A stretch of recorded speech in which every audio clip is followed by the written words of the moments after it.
সিলেট মানে বিছনাকান্দি, সাদা পাথর, জাফলং, আমরা সবাই জানি, এগুলো সবাই চিনে। কিন্তু আজকে আপনার তো আমি এমন কিছু ঝর্ণার কথা শেয়ার করবো যে ঝর্ণাগুলা হয়তো অনেকেই চিনে না, যে ঝর্ণাগুলা সিলেটের বিভিন্ন জায়গা লুকাইয়া আছে। চলক্কা সেই ঝর্ণাগুলোর কথা আজকে আপনাদের শেয়ার করি। 1 নম্বরে হামহাম। হামহাম হইল মৌলিবাজারও রাজকান্দির রিজার্ভ ফরেস্টর খুব গভীরে লুকাইয়া আছে। এটা এটা 135 থাকি 160 ফুট উপরে থাকি পানি পড়ে। এটা সিলেট বিভাগের সবচেয়ে বড় ঝর্ণা। এইটা ইনো যাইতে গেলে একটু কষ্ট হয়ে যায়, প্রায় 3 থেকে 4 ঘন্টা পায়ে আটিয়া ভিতরে ঢোকা লাগে। সবদিকে জঙ্গলে ভরা, অনেক কষ্ট হইলেও যখন আপনি এই ঝর্ণাটা দেখবা, দেখি আপনার মন বলি যাব, সবটা ঠিক হয়ে যাব, সব কষ্ট যেন দূর হয়ে যাব।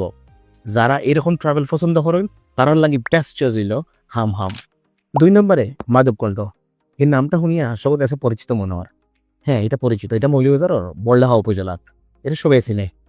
কিন্তু অনেকেই জানেন না, বর্ষাকালও মেঘর দিন স্পেশালি এর সৌন্দর্যতা চিন্তার বাইরে হয়ে যায়। কারণ 200 ফুট উপরে থাকে যখন পানি পড়ে, তখন এর শব্দ সব বাই শোনা যায়। বর্ষাকালও স্পেশালি ফুরাস মাধবকুণ্ডটা চমৎকারভাবে ফুটে ওঠে। শীতকালে একটু দেখতে খারাপ লাগলেও, পানি কম হইলেও বর্ষাকালের সৌন্দর্যতা চিন্তার বাইরে। আমি সব রকমও, আপনারা যদি ভিজিট করেন মাধবকুণ্ড, অবশ্যই বর্ষাকালে ভিজিট করবা। এর বাদে হইল সাতচরে। সাতচরি হইল গিয়া হবিগঞ্জ সোনারঘাটর সাতচরি জাতীয় উদ্যানের ভিতরে এই ছোট্ট একটা ঝর্ণা। এই ঝর্ণাটা দেখতে ছোট হইলে এটা চমৎকার, কারণ সাইরো বাইরে সবুজ ঘাস আর জঙ্গলে ঘেরা এই ঝর্ণাটা। আর পাখির ডাকে আপনার গেছে মনে হইব আপনি এক অন্য দুনিয়া তাইছেন। যারা আর মনে অনেক কষ্ট দুঃখ কষ্ট আছে, তারা যদি এই ঝর্ণাটা একবার ভিজিট করে, সব কষ্ট দূর হয়ে যাব। আমি কইমু যারা সিলেটাইন তারা অবশ্যই এই হবিগঞ্জর চুনারঘাটর সাতচরি জাতীয় উদ্যানের ভিতরে এই ঝর্ণাটা একবার অবশ্যই ভিজিট করে যাইবা। আর 4 নম্বর হইল গিয়া লুবাচড়া।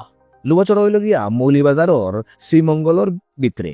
এই লুবাচড়া ঝর্ণাটা আপনি চিন্তা করক্কা, সবাই চা বাগান, আর ঠিক মাঝখানেও এই লুবাচড়া ঝর্ণা।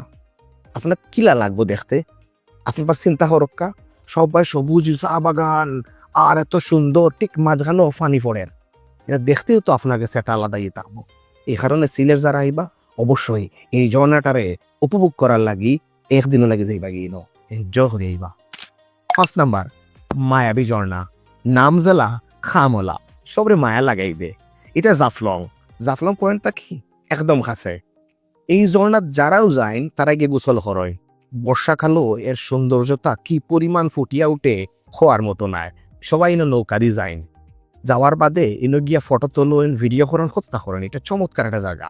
এটা মেঘালয়ের খান্দাত। এই ঝর্ণা অবশ্যই যাইবা। সিলেট আইলে মায়াবী ঝর্ণা মিস করবা না। মায়া লাগিয়ে যাইবা, সিলেটও আবার আইবা।